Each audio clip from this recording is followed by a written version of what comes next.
Chapter 1. Chart Window Basics.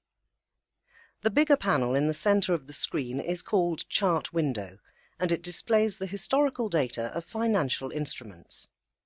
By right-clicking this section panel, a drop-down menu box will appear, and you will be presented with several options of customizing the interface panel.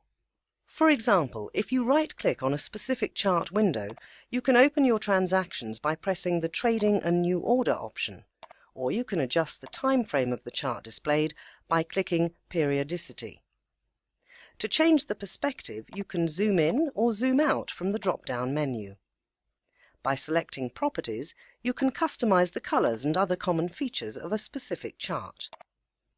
By accessing the Window tab, you can organize the display of multiple charts in a horizontal, vertical, or cascade version. In our next tutorial, you will learn more details about chart panels. Thank you for watching.